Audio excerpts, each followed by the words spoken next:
Now, let's talk about the worries in the market. I'll talk about crypto first, since Treasury Secretary Janet Yellen, I think twice this week, or maybe it was in the last 2 weeks, has gone out of her way, maybe in an answer to questions, I don't know, but has gone out of her way to telegraph how speculative Bitcoin is, and how it's not environmentally friendly or sustainable, and how it is it helps illicit activity or encourages and so forth.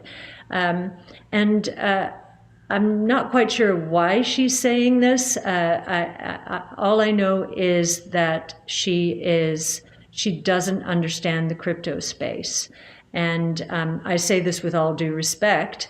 I just don't think it is what she does. She's responding to a movement in price, that I understand, which has been very rapid.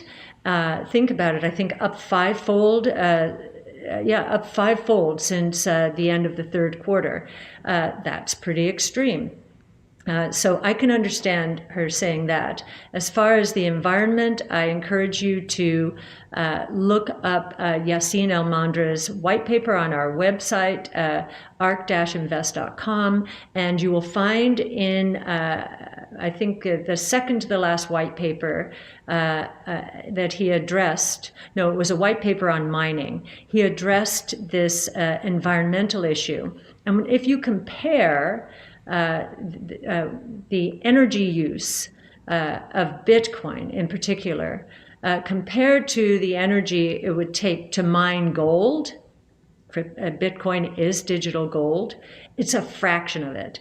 And then if you want to think about it a little bit more broadly, because of course the Bitcoin blockchain and other blockchains are going to enable much more rapid settlement of trades and transactions than the traditional financial institution, say 10 minutes as opposed to a week or a few days.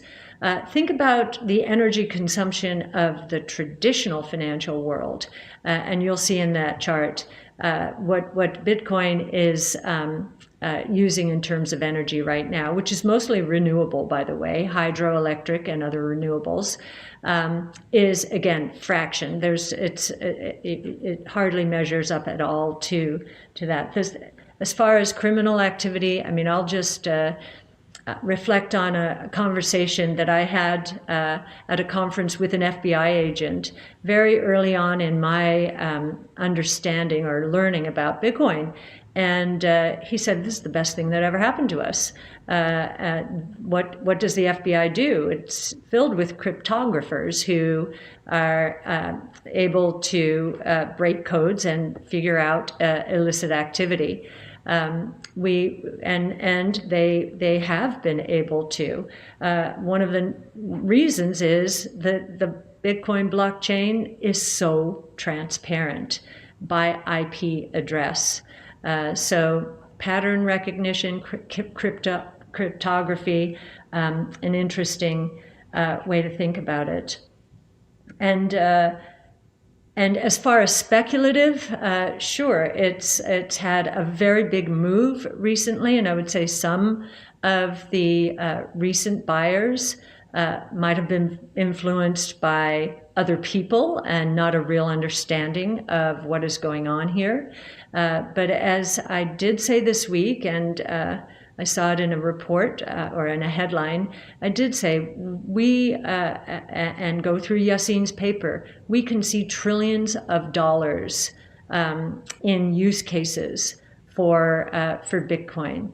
And I think the most important thing that we as investors need to do is be very supportive of those who are evolving this ecosystem. And so we at ARC are thinking about ways to help the community in terms of Bitcoin developers to secure the network. It is right now the most secure blockchain technology out there.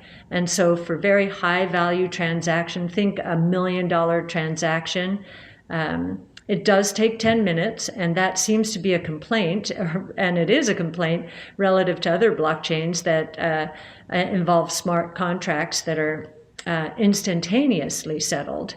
But this is the most secure network, and one reason is that 10 minutes.